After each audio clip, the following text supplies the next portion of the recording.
देखो बच्चे, आज हम बात करेंगे पार्टनरशिप के बारे में कि पार्टनरशिप क्या होती है और पार्टनरशिप के अंदर हम क्या क्या पढ़ने वाले हैं। देखो, ये जो चैप्टर है, इस चैप्टर को कई पार्ट्स में डिवाइड किया जाता है। पहला है बच्चे सोल प्रोप्राइटरशिप, फिर है पार्टनरशिप, फिर cooperative society, Hindu undivided family business और कंपनी। एनसीईआरटी में सबको एक साथ दिया हुआ है, बट आप इसको सेपरेट करके भी पढ़ सकते हो और एक साथ भी पढ़ सकते हो, है ना। कई अगर रेफरेंस बुक लोगे कई दूसरे राइटर की, तो उसमें क्या करा इन्होंने, सबको एक साथ किया हुआ है यूनिट बना के। बट हम यहाँ पे आज बात करेंगे सिर्फ पार्टनरशिप की। पार्टनरशिप होता क्या है।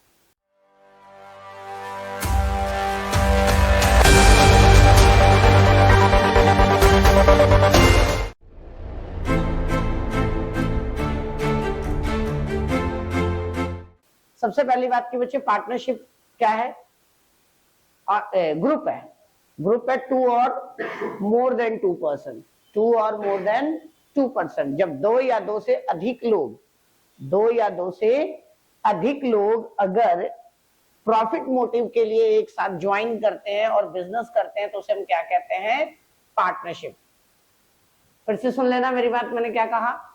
मिनिमम कितने लोग होने चाहिए, दो, कम से कम दो लोग, और दो या दो से अधिक लोग, मतलब when two or more person combine together to do a business for the profit motive. या ऑब्जेक्ट जो होना चाहिए वो क्या होना चाहिए, प्रॉफिट। अगर आपका ऑब्जेक्ट प्रॉफिट नहीं है तो वो बिजनेस भी नहीं है, क्योंकि किसी भी बिजनेस के लिए सबसे मेन चीज क्या होता है, प्रॉफिट मोटिव। ठीक है, तो जब दो या दो से अधिक लोग हो तो वो क्या होगा, पार्टनरशिप होगा। मैं इस पे केस स्टडी बताता हूं, ध्यान देना।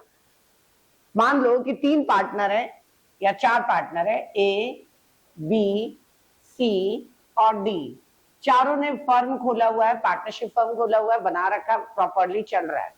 एक्सीडेंटली इसमें से 3 लोगों की डेथ हो गई, तो क्या फर्म आगे कैरी होगा, नहीं होगा। क्योंकि जब इन तीनों की डेथ हो गई तो सिर्फ बचा कितना, 1, ए बचा। जब ए बचा तो सिंगल पर्सन कभी भी पार्टनरशिप फॉर्म नहीं बना सकता। तो पार्टनरशिप फॉर्म बनाने के लिए कम से कम कितने लोग चाहिए, 2 लोग चाहिए। ये याद रखना। पहला feature, formation. The partnership firm जो है, जो रन होता है वो किसके अकॉर्डिंग होता है, पार्टनरशिप एक्ट 1932।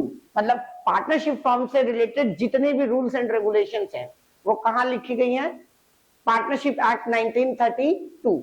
कंपनीज एक्ट में कहां लिखी थी, कंपनीज एक्ट 2013 में। बट पार्टनरशिप में कहां लिखी है, पार्टनरशिप एक्ट 1932। जब आप ग्रेजुएशन करोगे तो उसमें आपको पढ़ने को ये मिलेगा।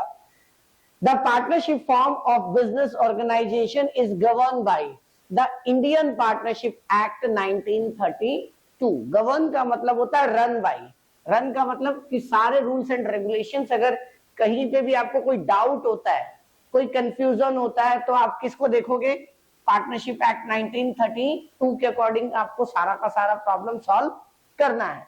It comes into existence through a legal agreement. क्या कहता है बच्चे, ये क्या है, लीगल एग्रीमेंट है। किसके बीच में, पार्टनर्स के बीच में। जैसे मान लो A B C D 4 partner है, तो चारों पार्टनर मिलकर क्या करेंगे, एग्रीमेंट करेंगे, और एग्रीमेंट करके ये डिसाइड करेंगे कि उन्हें बिजनेस किस चीज का करना है, फर्म का नाम क्या होगा, फर्म में कैपिटल कौन कितना कंट्रीब्यूट करेगा, कौन कितना काम करेगा, कोई अगर सैलरी ले रहा है तो कितना सैलरी लेगा, प्रॉफिट ले रहा है तो प्रॉफिट का रेशियो कितना होगा, कौन ज्यादा प्रॉफिट लेगा, कौन कम प्रॉफिट लेगा, या इक्वल प्रॉफिट लेगा। ये सब चीजें आप क्या करते हो, एग्रीमेंट की फॉर्म में लिख लेते हो। That is called partnership deed. एक डॉक्यूमेंट में लिखा जाता है और उस डॉक्यूमेंट को क्या कहते हैं, पार्टनरशिप डीड। तो क्या क्या एग्रीमेंट में लिखा होता है, इन जनरल मैं बता रहा हूं। पहला, नेम ऑफ द फर्म।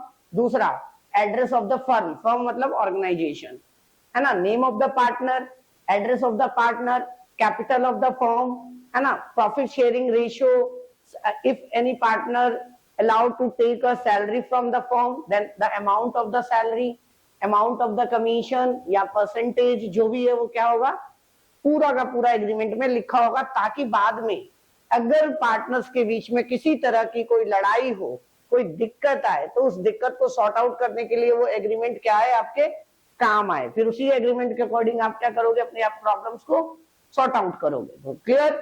तो पार्टनरशिप क्या है, partnership is the group of the 2 or more person who combine together to do a business for profit motive, याद रखना। प्रॉफिट मोटिव नहीं है, पार्टनरशिप नहीं है, बिजनेस नहीं है, ये याद रखना। क्लियर? तो फॉर्मेशन में क्या है, पहला फॉर्मेशन हो गया, the partnership form of the business organisation govern by the Indian Partnership Act 1932। ये 1 मार्क का क्वेश्चन पूछ सकता है। Liability, very important, the liability of the partner is unlimited. Liability of the partner is unlimited. Company और partnership में सबसे बड़ा जो डिफरेंस आता है वो क्या आता है, यही।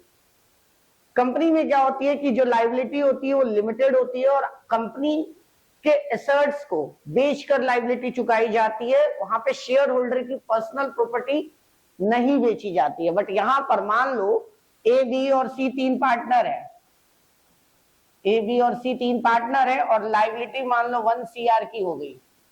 एसेट सारी बेच दी हमने फर्म की, उसके बाद भी हमारी जो लाइबिलिटी बची वो 50 लाख की बची। कितनी की बची? 50 लाख की बची। तो अब ये जो 50 लाख रुपए है ये तीनों पार्टनर मिलाकर देंगे। अब किस रेशियो में मिलाएंगे ये आपको बड़ी क्लास में पढ़ना है। वैसे इन जनरल में आपको बता दूं, प्रॉफिट शेयरिंग रेशियो में। किस रेशियो में? प्रॉफिट शेयरिंग रेशियो में। अगर मान लो कि इसमें से कोई एक पार्टनर इंसॉल्वेंट हो गया, इंसॉल्वेंट मतलब कि उसके पास कोई पर्सनल एसेट्स नहीं है लाइबिलिटी को चुकाने के लिए, तो भाई ये दोनों भरेंगे। क्लियर? मतलब आपको लाइबिलिटी चुकानी है जब तक आपकी पर्सनल प्रॉपर्टी ना बिक जाए। क्लियर? बट कंपनी की केस में ऐसा नहीं है। तो पार्टनरशिप फॉर्म इसीलिए रिस्की है कई सारे काम के लिए। May be used for repaying डेब्ट of the business. Personal assets को बेचा जाता है। पर्सनल एसेट्स जैसे आपका खुद का घर आपके नाम पे हो, आपकी गाड़ी, आपका लैपटॉप, मोबाइल, ये सारी चीजें आपको बेचा जाएगा। अगला बच्चे रिस्क। रिस्क क्या होता है? पार्टनर्स के बीच में बढ़ जाता है, पार्टनर्स के बीच में बढ़ जाता है। रिस्क क्या होता है? रिस्क होता है फ्यूचर की अनसर्टेनिटी। रिस्क क्या है? फ्यूचर की अनसर्टेनिटी। फ्यूचर कभी क्या नहीं है? सिक्योर नहीं है, प्रेडिक्टेड नहीं है। क्या है? अनसिक्योर है। तो फ्यूचर, अगर फ्यूचर अनसर्टेन है तो रिस्क क्या है? उसी को कहते हैं, उसी को क्या कहते हैं? Risk. Uncertainty of future. Risk दो तरह का होता है, पॉजिटिव और नेगेटिव। कोई भी बिजनेस आप चलाते हो, बिजनेस लॉस में जा सकता है, ये नेगेटिव रिस्क है।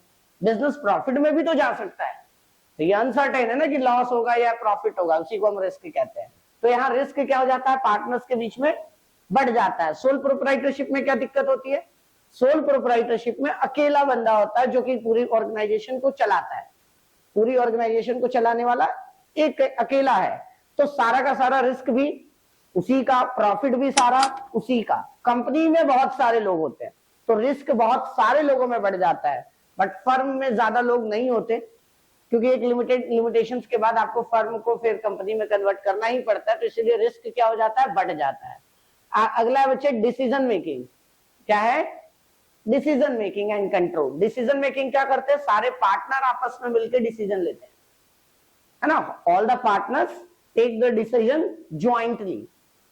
सारे के सारे पार्टनर मिलते हैं, बैठते हैं, मीटिंग्स करते हैं और डिसीजंस जो भी लेना है लेते हैं। कंपनी की केस में क्या होता है? सारे डिसीजंस कैसे लेते हैं? कंपनी की केस में सारे डिसीजंस कैसे लेते हैं? कंपनी की केस में बोर्ड ऑफ डायरेक्टर लेता है सारे डिसीजंस। कौन लेता है? Board of director. बट यहां पर कौन लेता है? पार्टनर लेता है। पार्टनर ही मैनेजमेंट है, पार्टनर ही ऑनर है, मतलब मालिक भी वही है, मैनेजर भी वही है। तो ये इसके लिए कई बार खतरनाक भी होता है। कॉन्टिन्यूटी, अगर पार्टनर की डेथ हो गई, रिटायरमेंट हो गया, रिटायरमेंट मतलब उसने एज के बाद उसने छोड़ दिया ऑर्गेनाइजेशन। इंसॉल्वेंट हो गया। इंसॉल्वेंट का मतलब पता है? इंसॉल्वेंट का मतलब होता है when the liability of the person is more than their assets. अगर पार्टनर की लायबिलिटी या किसी पर्सन की लायबिलिटी अगर उसकी एसेट से ज्यादा हो तो उसे हम क्या कहते हैं? Insolvent. insanity of any partners can bring an end of the business। Business को एंड हो जाता है, बट मिनिमम 2 से कम आने पर। मिनिमम 2 से कम मतलब 1 हो जाए तब बंद होता है। अगर 2 बचे हुए तो चला सकते हैं, कैरी कर सकते हैं, ये याद रखना। नंबर ऑफ द पार्टनर्स, कम से कम कितने लोग चाहिए? 2, और मैक्सिमम कंपनीज एक्ट के अकॉर्डिंग, रूल्स के अकॉर्डिंग 50। कितने? 50। पहले ये 20 था, तो कई पुरानी बुक है, पुराना एडिशन आपको मिल जाएगा तो उसमें 20 ही लिखा मिलेगा, बट ये अब कितना हो गया है? Minimum 2, maximum 50। म्यूचुअल एजेंसी, देखो म्यूचुअल एजेंसी पे केस स्टडी आता है, ध्यान देना कि म्यूचुअल एजेंसी का मतलब क्या होता है। म्यूचुअल एजेंसी का मतलब होता है कि अगर मान लो 2 पार्टनर है, ए और बी, तो ए ने अगर मान लो किसी सी को कोई सामान बेचा, ए ने किसी सी को सामान बेचा, जैसे कि मान लो कि ए है एक पार्टनर, एक बी है पार्टनर, और इस ए ने सी को बेचा, बी ने नहीं बेचा, तो पैसे लेने बी जा सकता है। पैसे लेने कौन जा सकता है? बी। मतलब B act as an agent of A. जहां पर ए किसी काम के लिए रिस्पॉन्सिबल है, वहां पर अगर ए एब्सेंट है तो उस काम को कौन करेगा? बी। मेरी बात आ रही है समझ? और कहीं पर अगर बी रिस्पॉन्सिबल है और बी एब्सेंट है तो उसकी जगह पे कौन करेगा? ए। मतलब ये 2 लोग अलग नहीं है, पार्टनरशिप फॉर्म में दोनों को एक माना जाता है। भले ये 2 अलग अलग आइडेंटिटी हो सकती है, बट फर्म में पार्टनर बनने के बाद दोनों की आइडेंटिटी सेम है। तो म्यूचुअल एजेंसी का मतलब क्या हुआ कि 2 पार्टनर्स जो है, अगर इस पे केस स्टडी आता है वो आपको इस तरह से क्वेश्चन फ्रेम करके दे देगा कि कोई एक पार्टनर है, इसने कहीं से कोई लोन लिया, किसी बैंक से लोन लिया, और in case of some reason A जो है वो बीमार पड़ गया, आईसीयू में चला गया, तो क्या लोन बैंक बी से रिकवर कर सकता है? बिल्कुल कर सकता है। ये बैंक का क्या है? राइट है। तो वो ए और बी अलग नहीं ट्रीट करेंगे, ए और बी को क्या ट्रीट करेंगे? एक। कंपनी की केस में थोड़ा अलग होता है, तो कंपनी एक अलग चीज है। तो म्यूचुअल एजेंसी पे केस स्टडी आएगा, ध्यान रखना। देखो क्या लिखा है, सेंटेंस पढ़ लो। The business is carried on by all or any one of the partner acting for all. मतलब एक पार्टनर सभी पार्टनर के बिहाफ पे काम कर सकता है, एक पार्टनर सभी पार्टनर के बिहाफ पे काम कर सकता है। Every partner is both an agent and a principal. Principal कौन होता है? जिसने एजेंट अपॉइंट किया है, दैट पर्सन इज कॉल्ड। मैंने अगर मान लो अपना काम किसी को दिया करने को, तो मैं प्रिंसिपल हुआ, और जिसको दिया वो क्या हुआ? मेरा एजेंट। क्लियर? तो दोनों जो होते हैं एक दूसरे के लिए प्रिंसिपल और एजेंट होते हैं। मैरिट इजी फॉर्मेशन, बनाना बहुत आसानी है, बहुत आसान है। कंपनी की तरह बहुत ज्यादा समय नहीं लगता, बहुत ज्यादा टाइम नहीं लगता, इसको बनाना आसान है। और इसका रजिस्ट्रेशन कंपलसरी नहीं है, ऑप्शनल है। रजिस्ट्रेशन क्या है? ऑप्शनल।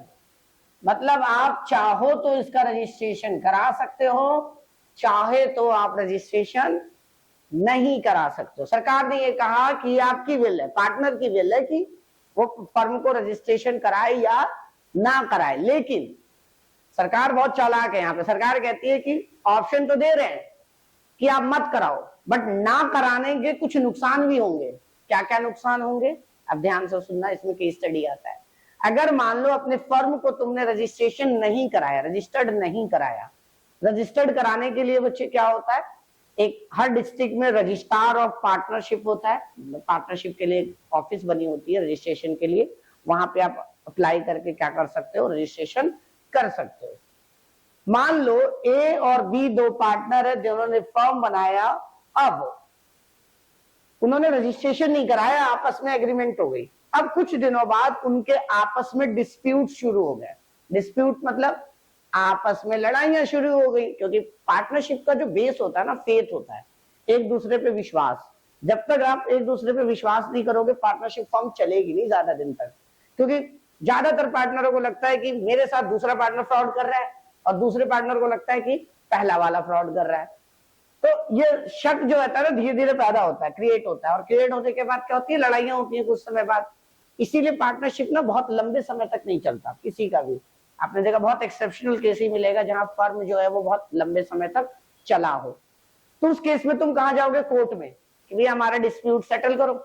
कोर्ट आप उस टाइम आपके केस को एक्सेप्ट नहीं करेगा, क्योंकि आपने अपनी फर्म का रजिस्ट्रेशन नहीं कराया। कोर्ट कहेगा भैया जाओ खुद करो, अपना अपना हिसाब किताब देखो तुम, तुमने पहले क्यों नहीं कराया, पहले क्यों नहीं फीस भरी, हमारी रजिस्ट्रेशन की कुछ फीस होती है, तो इसीलिए करा लेने में ही फायदा है। दूसरा नुकसान, मान लो किसी डेटर से तुम्हें पैसा लेना है, किसी भी डेटर से, फॉर्म ने मान लो 10 लाख का किसी को प्रोडक्ट सेल किया और वो देने से मना कर रहा है, तो आप उस पर केस नहीं कर सकते हो क्योंकि आपका फॉर्म रजिस्टर्ड नहीं है। तो ये भी एक बहुत बड़ा ड्रॉबैक है। तो केस स्टडी आता है इस पे, फिर से बता रहा हूं कि जब डिस्प्यूट हो जाए पार्टनर्स के बीच में आपस में, तो वो क्या होगा, आपस में डिस्प्यूट को रिजॉल्व करने के लिए कोर्ट या किसी जुडिशियल अथॉरिटी पे नहीं जा पाएगा, एक्सेप्ट नहीं करेगी केस वहां पे। दूसरा केस, अगर आपको किसी डेटर से पैसा लेना है तो वो डेटर आपको पैसा ना दे, उस केस में आप उसके खिलाफ कोई legal action according to partnership act नहीं कर सकते। जीएसटी लॉ में कर सकते हो या फ्रॉड की केस में आप बीएनएस के अकॉर्डिंग कर सकते हो, जो आईपीसीसी अब बीएनएस हो गया है, लेकिन आप पार्टनरशिप लॉ के अकॉर्डिंग उस पर केस नहीं कर सकते हो। कोई डाउट? क्लियर? तो इन दोनों पे केस स्टडी आएगा। तो registration is optional, but if you not registered the firm, there are some disadvantage. First, you cannot sue to their debtor for recovery of the payment and does not goes to the court or any legal judiciary office for the settlement of the dispute among partners. Clear? But तीसरी case, अगर creditor ने मान लो आपको उधार दे रखा है तो और आपका फर्म रजिस्टर्ड नहीं है, तो लोगों को लगता है कि अब क्रेडिटर भी केस नहीं कर सकता, वो कर सकता है। Creditor can sue either be your firm is registered or not, it doesn't matter. मेरी बात आ रही है समझ कि क्रेडिटर आप पे केस कर सकता है, बट आप डेटर के ऊपर केस नहीं कर सकते हो इन case of non registration of partnership form. Clear? इस पे केस स्टडी कंफर्म आता है, तो ध्यान रखना। Balance decision making, balance decision making का मतलब होता है कि इसमें दो पार्टनर होते हैं, दो से ज्यादा पार्टनर होते हैं, तो जो भी डिसीजन लिया जाता है ना वो सबकी सहमति से लिया जाता है, तो ये थोड़ा बैलेंस होता है, अच्छा होता है। मोर फंड, ज्यादा पैसों की जरूरत आ जाती है आपके पास। अब एक सोल प्रोप्राइटरशिप में अकेला व्यक्ति फर्म में बिजनेस में पैसा लगा रहा है, तो उस पर कैपिटल क्या है, लिमिटेड। बट यहाँ पे पार्टनर क्या है, 2 3 है, 4 है, 5 है, तो चारों पांचों जब पैसा लगाएंगे तो कैपिटल या फंड ज्यादा हो जाएगा, तो बिजनेस को एक्सपेंड करना आसान हो जाता है। सीक्रेसी, ठीक है ना, आप इसमें क्या कर सकते हो, अकाउंट्स को आपको लोगों को बताने की जरूरत नहीं है, पब्लिश करने की जरूरत। कंपनी अपने बुक्स ऑफ अकाउंट्स को पब्लिश करती है, अखबार में देती है, सरकार को देती है, अपने इन्वेस्टर्स को देती है, बट इस केस में आपको अपने अकाउंट को पब्लिश करने की जरूरत, तो आपकी बहुत सारी सीक्रेट इंफॉर्मेशन आप ही के पास रहती है, कोई और उसको चुरा नहीं सकता। बट कंपनी के केस में सीक्रेसी नहीं होती। लिमिटेशंस, पहला लिमिटेशन अनलिमिटेड लायबिलिटी, बताया था कि if the partnership firm is not able to pay their debts, that in case the personal property of the partner can be sold to recover the balance amount. अगर in case अगर firm insolvent हो गया और वो liability नहीं चुका पा रहा है एसेट्स बेचने के बाद भी, तो उस केस में क्या होगा, पार्टनर्स की पर्सनल प्रॉपर्टी को बेच के आप क्या करोगे, रिकवरी करोगे, मतलब लोन वाले का पैसा चुकाओगे। लिमिटेड रिसोर्सेस, लिमिटेड रिसोर्सेस मतलब कैपिटल ज्यादा तो होता है बट इतना ज्यादा भी नहीं होता कंपनी के तुलना में। सोल प्रोप्राइटरशिप के तो तुलना में तो ज्यादा होता है बट कंपनी की तुलना में कम होता है, तो limited resources. Possibility of conflicts, मैंने बताया था अभी, पार्टनर्स के बीच में लड़ाइयां बहुत होती है, शक बहुत होता है आपस में।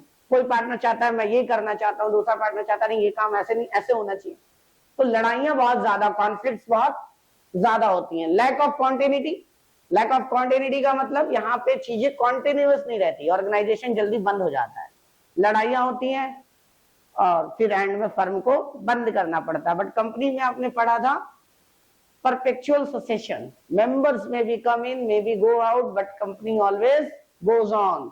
But in the case of partnership, the life of the partnership firm is short as comparison to company. तो आपस में ही लड़ाइयां करके बंद कर देते हैं। लैक ऑफ पब्लिक कॉन्फिडेंस, लोगों का विश्वास नहीं होता। कंपनी की तुलना में फर्म के अंदर लोगों का विश्वास नहीं होता, क्योंकि ये छोटी ऑर्गेनाइजेशन होती है, 2-4 लोगों का ही कंट्रोल होता है, और ये अपने बहुत सारे डॉक्यूमेंट सरकार को नहीं देती, मतलब अपनी सीक्रेट इंफॉर्मेशन सरकार को। तो उस केस में फ्रॉड होने के चांसेस बहुत ज्यादा होते हैं, क्योंकि ट्रांसपेरेंसी नहीं होती। तो इसीलिए इसमें लोगों का विश्वास कम होता है। तो बैंक लोन देना भी कम प्रेफर करता है ना। आप पब्लिक से भी लोन नहीं ले सकते हो ज्यादा। टाइप्स ऑफ पार्टनर, पहला partnership at will. Partnership form दो तरह का होता है, एक partnership at will. At will का मतलब हुआ 4 पार्टनर मिले और सबने अपनी इच्छा से फॉर्म बनाई, that is called partnership at will, है ना। इसमें सारे के सारे पार्टनर आपस में एग्रीमेंट करेंगे और फॉर्म को बना लेंगे। तो देखिए, the type of the partnership can continue as long as the partner want. जब तक चाहे जब तक चला सकते हो, इसमें कोई टाइम पीरियड नहीं है कि आपको कब बंद करना है। क्या लिखा है? As long as the partners want and is terminated when any partner. और इसको बंद किया जा सकता है जब कोई भी पार्टनर क्या दे दे? नोटिस। क्या दे दे? Notice to withdrawal from partnership to the firm, मतलब वो फर्म से निकलना चाहता है। That is called partnership at will. Particular partnership क्या होता है? जो एक पर्टिकुलर प्रोजेक्ट के लिए, एक पर्टिकुलर पर्पस के लिए फॉर्म बनाया। मान लो एक प्रोजेक्ट है ए, वो 2 साल का प्रोजेक्ट है, 2 साल का प्रोजेक्ट है, मैं अकेला नहीं कर सकता, तो मैंने किसी से पार्टनरशिप करके वो प्रोजेक्ट पूरा कर लिया। जैसे प्रोजेक्ट पूरा हुआ मेरी पार्टनरशिप खत्म हो गई, तो उसको कहते हैं particular partnership. Partnership for a particular project, एक पर्टिकुलर टास्क पे, एक पर्टिकुलर टारगेट को पूरा करने के लिए जब आप पार्टनरशिप करते हो तो उसको कहते हैं पर्टिकुलर पार्टनरशिप। अगला बच्चे, classification on the basis of the liability. General partnership, normal partnership जिसमें अनलिमिटेड लायबिलिटी होती है, और दूसरी होती है लिमिटेड पार्टनरशिप जिसमें लायबिलिटी क्या होती है? एक पार्टनर की तो लायबिलिटी अनलिमिटेड होती है, बाकी की लिमिटेड होती है। कम से कम एक पार्टनर की लायबिलिटी अनलिमिटेड होगी और बाकी पार्टनर्स की लायबिलिटी लिमिटेड होगी। रजिस्ट्रेशन, रजिस्ट्रेशन मैंने अभी आपको बता दिया था। क्या बताया था? सब बता दिया। रजिस्ट्रेशन क्या होता है? रजिस्ट्रेशन आप करा सकते हो रजिस्ट्रार के पास। किसके पास? रजिस्ट्रार कौन है? जैसे मैंने अभी आपको बताया था ना, पार्टनरशिप कंपनी पढ़ाते समय आरओसी, वैसे ही रजिस्ट्रार ऑफ फर्म भी होता है हर डिस्ट्रिक्ट में, जिसका काम है पार्टनरशिप फर्म को रजिस्टर्ड करना। फिर क्या होगा? नॉन रजिस्ट्रेशन के कॉन्सिक्वेंस बता दिए थे, क्या प्रभाव पड़ेगा अगर आप रजिस्टर्ड नहीं कराओगे। A partner of the unregistered firm cannot file suit against the firm or other partner. दूसरे पार्टनर के खिलाफ क्या नहीं कर सकता? क्या नहीं कर सकता? सूट फाइल नहीं कर सकता। सूट का मतलब केस है यहाँ पे, वो कपड़ा पहनने वाला सूट नहीं है, ठीक है। तो सूट का यहाँ पे मतलब है case, legal case. A firm cannot file suit as against the third party. Third party कौन है? डेटर। कौन है? डेटर। अगला, a firm cannot file a suit against the partner. Partners के खिलाफ भी। मान लो एक पार्टनर दूसरे पार्टनर के साथ लड़ाई कर रहा है, फ्रॉड कर रहा है, उसको पता है, फिर भी उसके खिलाफ केस नहीं कर सकता इन केस ऑफ नॉन रजिस्ट्रेशन।